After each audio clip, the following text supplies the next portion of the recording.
I'm too nostalgic, I'll admit it. We graduated 4 months ago.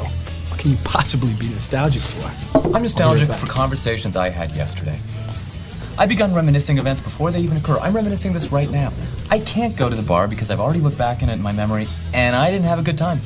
Welcome back to Thinking Critical. This is Wes. It's time for another comic book retrospective. As far as the creator, we've talked about Denny O'Neil here on the channel. We've reviewed 2 or 3 of his really classic stories in our retrospectives, but we wanted to just kind of talk about his career within comic books. Obviously, he was very important to a lot of key characters, had a very long career within comics, both at DC, Marvel, and other places. And here with me to talk about that is comic book superfan, the voice of the voiceless, the man so cool they call him the Breen, the comic book hoarder. Eric Breen, how you doing? I'm doing good. Perfect. Also, we've got award-winning comic book editor and writer, Joe Corallo. How you doing, Joe? Yeah, I'm all right, Wes. How are you? I'm doing fantastic, especially now that we're going to talk about some comic book history. We're going to talk about Denny O'Neil. Now, not many people will know this, but I believe he got his start by taking like the Marvel test, and I believe it was Roy Thomas who suggested him for it. And he did the 4-page test. He got some early work at Marvel before moving on to Charlton Comics. Specifically, I think he reintroduced Professor X with Neil Adams like in X-Men 65. So his earlier work, not a whole lot of things happening before he heads to DC, but that's where he gets his start, Joe. Yeah, and he was a journalist prior to that, so he did have a writing background. It just wasn't in comics, and like almost everyone at that time, it was always like, I'm a writer. I was looking for, another source of income in writing, and I found this. I thought this would be fun, and wouldn't you know, I ended up mostly being known for comics, but. And he was a big fan of, was it Norman Mailer? Because one of his pseudonyms was based on a character of his, Sergius O'Shaughnessy, that he would write under, which was also a way he was able to network with people, because, they were like, oh, that's a Norman Mailer. Oh, okay, so that was another bit. So he gets his early work there, but he really starts making an impact, Eric Breen, when he gets to DC Comics in 1968. We reviewed this when he takes over Wonder Woman with Mike Sekowsky. He immediately starts removing her powers. He's also working at JLA at the time, and that was not well received, Breen. People were not happy when he made her into more of a super spy rather than a, Amazon goddess. Well, yeah, I wasn't reading comics in those days, contrary to my age. So as far as how it was received, I don't know how how much it was or wasn't received at the time. I know it hasn't aged well, but as we've talked, I think a lot of it has to do with people who've never read it and have been told not to like it, just go along with it. So I just know that at the time, it was probably necessary because the sales weren't what they should be. The stories had become very repetitive, and it was a way to shake up the status quo. And none of the old guard writers would have done that, so they needed somebody new with fresh ideas, and that's what he did. That's certainly almost his calling card of Denny O'Neil, at least early on, Joe, is shaking things up, not going with the status quo, seeing if there's another angle to take with the character, and he certainly does that with Wonder Woman, here making her a super spy. Yeah, no, for sure. And it's really interesting because at this time at DC, there weren't too many unbroken kind of runs. There were a lot of writers who would do a little bit somewhere else and kind of bouncing around a bit. So at this time, if you're talking about the early 70s, I mean, Denny had his fingers in, Batman, Superman, Wonder Woman, Green Lantern, Green Arrow, all the different top characters, and was delivering stories that really elevated the medium. In a lot of ways, he kind of pushed comics into the Bronze Age with the kind of storytelling he was doing, particularly in books like Batman and Green Lantern, Green Arrow, just the kind of stories he was trying to tell the kind of topics he was trying to tackle. There were other writers too who were touching on some of these points, but I feel like if you examine all of it, like Denny kind of got there like a little before Len Wein and some of the other people, Marv Wolfman, who would really kind of push comics, and obviously Jerry Conway into the Bronze Age. So it's interesting. He does that JLA run, Justice League of America run, early on. It's far more appreciated, and he starts introducing the social and political commentary that kind of became a calling chord of sorts, at least early on, and that gets us into this Green Arrow, Speedy addiction, kind of story arc that everybody knows him for, Eric Breen, and then also the Green Arrow, Green Lantern, hard traveling heroes, where you're getting a lot more political talk, a lot more social commentary. Whereas, a lot of people would say like an Alan Moore or Frank Miller are like the godfathers of comic book deconstruction, where a Denny O'Neil might be one of the godfathers of, adding political and social commentary that was more overt in nature into comic books, which I don't think people are executing as well as he did, but certainly the Green Arrow Speedy story really stands out. Well, looking back, if you look at Denny O'Neil's early work at DC, it was one of those examples of you're not ready for this yet. Because if you think about it, the Wonder Woman, the Justice League, the Green Lantern, Green Arrow, which was canceled, while he was doing it. The Batman stories, the Ra's al Ghul, the introduction, even the Superman story, Kryptonite No More. All of it was immediately undone, forgotten, and moved on from as DC went back to being the DC that their 5 to 12-year-old fan base could identify with. So looking back, it aged a lot better long-term than short-term. And that's, I think, a credit to his skill as a writer, that their audience. Now, maybe he could have done those things at Marvel because they definitely aimed a little higher. Yeah. But yeah, his early stuff at DC was just probably a little bit too ahead of its time. It absolutely was. I mean, if you look at the sales back then, Denny O'Neil, Jerry Conway, Len Wein, Bob Haney's like The Brave and the Bold outsold all of them. Mm-hmm. It was just that was what was selling, and those tended to be somewhat sillier, not as concerned about continuity and things like that. I'd probably being a little too generous, but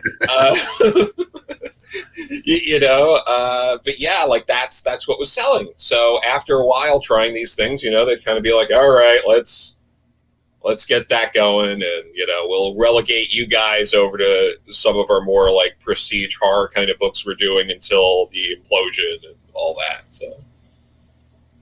So what are your thoughts on Joe on the Green Arrow Speedy legacy? It's one of those stories that no one will ever forget. It was tackling a subject that would have seemed pretty adult in nature for a DC comic.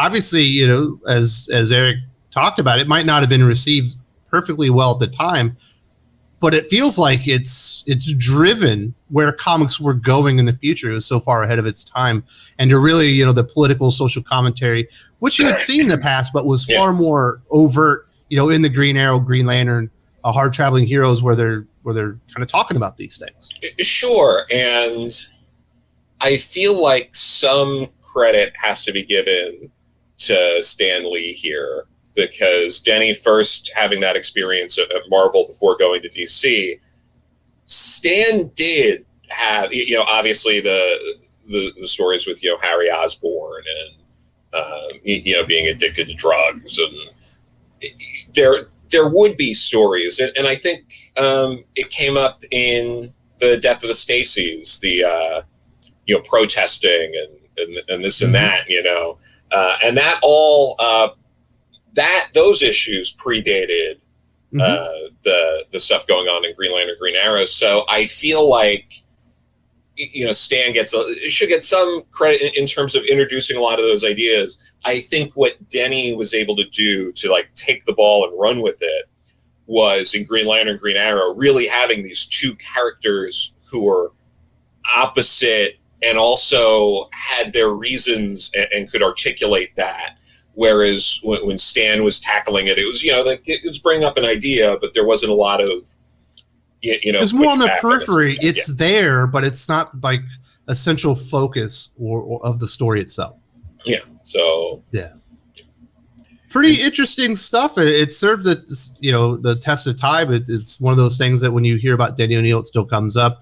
Obviously, the other big one, Breen, is you kind of touched on it, is his Batman run. We got Ra's al Ghul being introduced with Neil Adams, who we'd already worked with in X-Men. Eventually, you get Talia al Ghul, and really, it's one of those Batman runs you can just go in there and read from beginning to end, and I don't want to use the word perfect because I might use that too often, but it's damn near perfect. Well, first I want to say that also Neil Adams should get some credit as well, because when he was working with Bob Haney on Brave and the Bold, it was his idea to change Green Arrow's personality. And he first used it in issue 85 as a story called The Senator's Been Shot. And it might be the first time you see the goatee even. And then that's led into the Green Lantern, Green Arrow series. So he kind of had a lot to do with the personality change in Green Arrow. And I think he and Denny just ran with it after that. As for Batman, his stories were good to great, and the better ones were the ones that Neil Adams was paired with him as the artist. And like we've talked about before, the Ra's al Ghul story is almost 50 years old now. I think the first part is 50 years old, and it's as good today as it was then. And I'll put those 4 issues, 232, 242, 3, and 4, up against any 4 issues that have been done to this day. And that includes Dark Knight Returns in year 1. It may come in third, but you can talk about them in the same vein. Absolutely, Joe. When you think about Denny O'Neil, does he not get the credit he deserves? Everyone kind of associates he and Neil Adams with the Ra's al Ghul kind of story, but you don't ever, like, when you hear the best Batman writers of all time, for some reason, he doesn't come up anymore. It's a bit of a mix. He does and he doesn't. I think people acknowledge his earlier work, but they tend to skip ahead to, like what Breen was saying, they go right to, year 1, Dark Knight Returns, No Man's Land, things like that. And I think what's important here is that Denny was the editor on Dark Knight Returns, year 1, Nightfall, and that entire saga all the way through No Man's Land. He arguably was the group editor overseeing a period in Batman that will never be replicated. Changed the character forever. Yeah, no, the character not only changed forever, but those stories. I mean, when you look from about 1986 through, I think he was till about 91? 91, but I mean, he was the editor all the way to like 2000, 2001 in there, because he finished out No Man's Land. And I mean, he was there for a long time. Yeah, when you look at the top 10 Batman stories of all time, is like his name's attached to a lot of them. Oh, for sure. As an editor. And not only that, I mean, he helped bring in people like Chuck Dixon, like Norm Brayfogle, who is easily one of the best like post-crisis artists that touch Batman. You just look at all that. Look at all these different people he got to work with and bring in. And in fact, he fought to get Jim Aparo the Batman 500 gig, because they were going to just go with a hotter artist, a young up-and-comer to really try to boost sales. Like, that was their idea. But, Denny fought for that. And that was the biggest royalty check Jim Aparo got in his lifetime. In addition to that, and his care about the people he worked with, when he left as the Batman group editor, he had called, Chuck Dixon and said, before we reach out to anyone else, I just wanted to tell you, like, we want to offer you the group editor position because, in a similar way, I think Denny sort of saw, I was this writer, really did this, seminal work on the character and then took over as group editor. And I think he wanted to do something similarly. Chuck didn't want to go in that direction in his career, but the fact that Denny cared about the people and the creators involved speaks volumes to why he worked so well as a group editor on Batman and in a way that we may never see again. He certainly recognized the creators that got the character and were producing the best stories. Yeah. I missed this before, Eric. I should have mentioned it. I believe he's also the first writer where Mike Grell comes in on Green Arrow and illustrates the character. Obviously, Mike Grell probably has the greatest Green Arrow story of all time in the Longbow Hunters. So, he would have introduced the character as a writer to Mike Grell, and certainly Mike Grell himself was very influential with that character. It's weird, though, Braid. The one story he said was his favorite story he ever wrote at DC Comics, Superman versus Muhammad Ali. I'm not surprised by that because Denny, I mean, that allowed him to make a social statement within the confines of a superhero story. Yeah. So using real world participants. So that would have given him the best of all worlds. And so that he would consider that his favorite. It's a heck of a story too. Mm-hmm. You need to go back and read it, but it was a lot of fun, and we might have to crazy. Do you see a lot of gimmickry like this, Joe. That's actually like good. Oh yeah, no, for sure. But I mean, he did the list goes on and on. I mean, we're this deep into a conversation about Denny O'Neil and haven't even talked about the question yet. Which again is easily one of the best things he got to do at DC. Working with Mike Gold as the editor on that book, Malcolm Jones III as the inker on that book. Just gorgeous. The Sienkiewicz covers, his weaving Green Arrow into it for a little bit, having that, you could tell how Denny really felt about the Riddler in that particular run, with his whole issue dedicated to making the Riddler a bit of a joke, but it all works. And I mean, locally though, he was very well respected within like the arts community. I'm good friends with Martha Thomas's who knew Denny from early on in her moving to New York in the late 70s. And they would go to, concerts at CBGB's, and some of the bands, they were fans of, Denny and comics, and they would, shout out to Denny. They'd see him back there and people would applause, and, he'd raise his hand and wave to the people. It was a really he was someone in comics that people admired. And, probably through the fact that Frank Miller got a lot of, advice and early work from Neil Adams, that he was on Denny's radar, and, they were able to do stuff at Marvel together, leading to that Daredevil run. Speaking of Marvel, obviously we talk about his run at DC. He ends up coming back as the Batman editor. He also gets that Question miniseries, but stuck in the middle, maybe is his greatest comic run that he ever did in his career, which was Iron Man from 82 to 86. You see Tony Stark, demon in the bottle, falls back into alcoholism. Obadiah Stane story, essentially is the first Iron Man movie.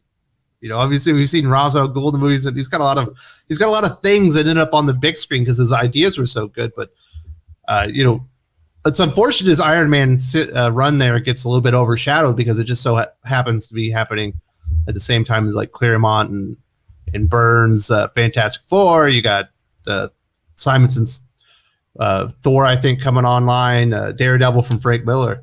But, it's probably the greatest Iron Man run ever.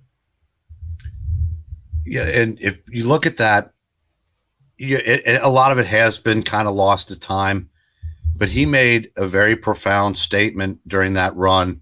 Well, two, actually. I said, showing a man succumbing to his demons in the long road back, and something that, taking a character, the main character of a book, and making him someone else for a protracted length of time, which is something that, nowadays is commonplace, but 40 years ago, not so much. And the fact that he made, Jim Rhodes Iron Man, at the time was probably a bit more of a startling revelation than it would certainly be today. For the one obvious reason. For the other reason, creatively, it's the idea of, well, the character that is no longer that guy, and it's going to be that way for a while. That just really hadn't been done at that time, and that made the fact that he, gave the role to Jim Rhodes, and then gave Jim Rhodes his share of problems. It just, double layer of, interest in the book that you would read with each issue. You're wondering, how much farther can they take these characters, before they start bringing them back? Because like I said, it was not easy. His time as Iron Man wasn't much easier than Tony's struggle with alcoholism. It was just a fascinating read from beginning to end. And it also should be pointed out that Denny O'Neil was the next writer he was the writer on Daredevil between Miller stints. Mm-hmm. So there was that bit of synergy there between the two creators. Yeah. Absolutely. I think he's also did a little bit of ASM work as well when he first got back there. He did. Mm-hmm. Yeah. Yeah. So I don't know. What did you think about his return to Marvel? Is there anything besides his Iron Man, work and his Daredevil work that really stands out to you, Joe, or is it the Iron Man run that just pops?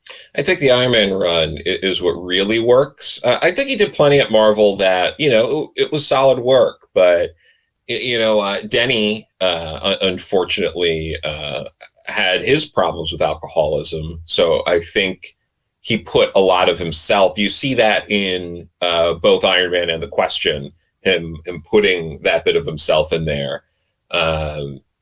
So I think Iron Man hit a lot of not just alcoholism, but just all other sort of topics that were of real interest to Denny in terms of social commentary. He was able to really pull off in that book. And you could argue that Denny's run was so good, the only thing they could do after that was to bring back David Michelinie and Bob Layton. So, real quick, if I may, we spotlighted a couple of individual stories of his. There's one that I don't think a lot of people remember, but more people should. It was the Amazing Spider-Man Annual 15. Mm-hmm. O'Neil was the writer. Frank Miller was the artist. The entire story takes place over one night where Dr. Octopus has a plot to kill 5 million people. And if you read that, you have to conveniently forget about that, or Superior Spider-Man loses all of its credibility. But I digress. And the whole thing is with each scene, the headline of the Bugle changes. It starts with Spider-Man, threat or menace. They go through the story, and there more and more unfolds. The Punisher's involved.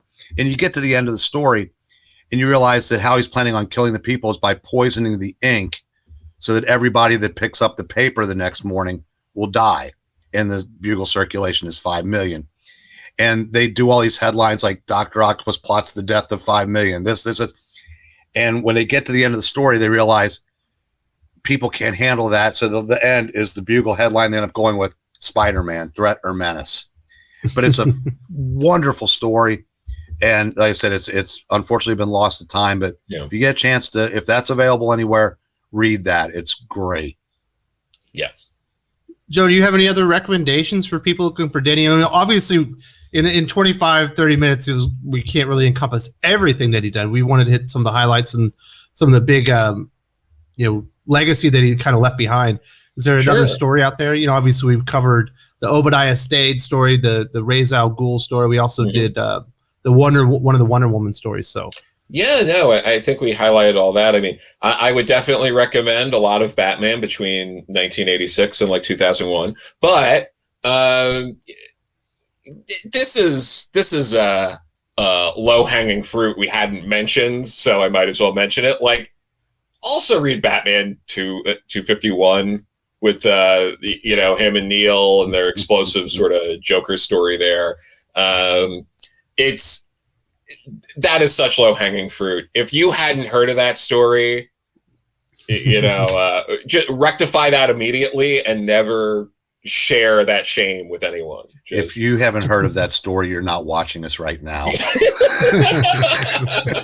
Yeah, but that's definitely up there. And obviously the whole question run, for me, was really, it's a real beautiful story. Not only artistically, but it, similarly to his Iron Man run, it blends a lot of interests that Denny had. Hub City is based on East St. Louis, where Denny grew up.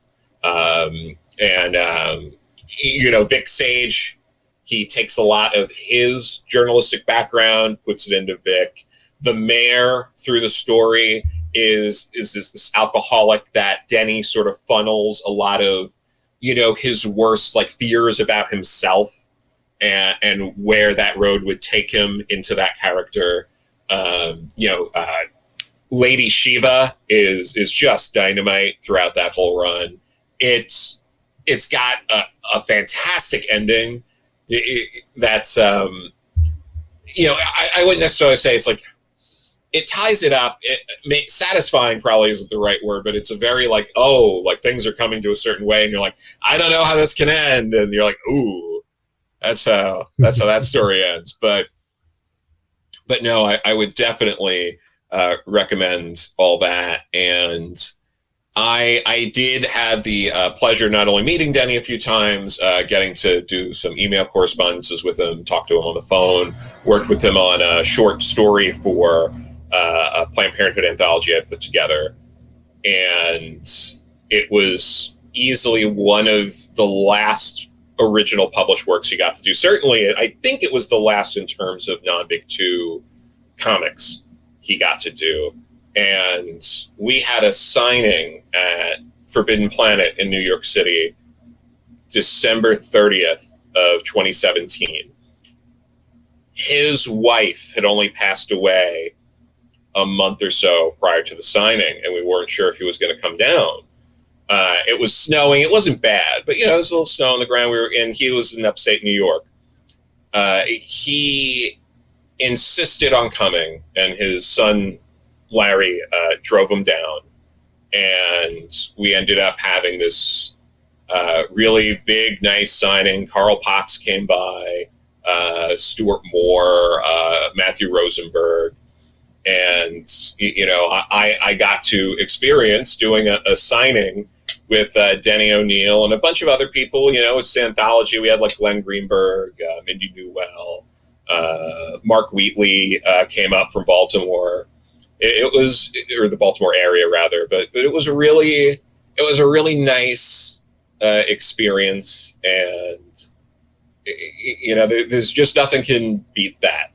I don't think there's a lot of people in comics who would trade anything like that or any memory like that for the world. So it's Denny's work really means a lot to me, and that experience did as well. Obviously, we just had the Green Arrow, I think it's 80th anniversary, where they had the tribute in the end from his son Larry, where he wrote it. Obviously, it was more of a silent script, showing Denny's career, starting out, all the way through to kind of the end, where he's surrounded by all the characters that he had influenced so much over the years. Breed is a really touching story. It's definitely the highlight of that issue. I'm not sure if everyone got to read that one, but that little story was absolutely fantastic. Eric, do you have any final words on Denny O'Neil and his legacy within comics? Only that it's not nearly as big as it should be, maybe. I mean, it is to people like us, But it's just like every casual fan knows who Stan and Jack are, and they should. Mm-hmm. And everybody knows who Alan Moore and Frank Miller are, and they should. But there are other people like Denny O'Neil who, from his time as Denny O writing Modeling with Millie to what he went on to do, is truly a legend in this industry, and hopefully will be remembered as such by not only the people on this panel and the people watching this video, but eventually by anybody with a serious interest in the hobby. Absolutely, is just as influential as any of the contemporaries and a lot of the people that preceded him. So thank you all for joining us. I think this was a really great conversation talking about the legendary career of Denny O'Neil.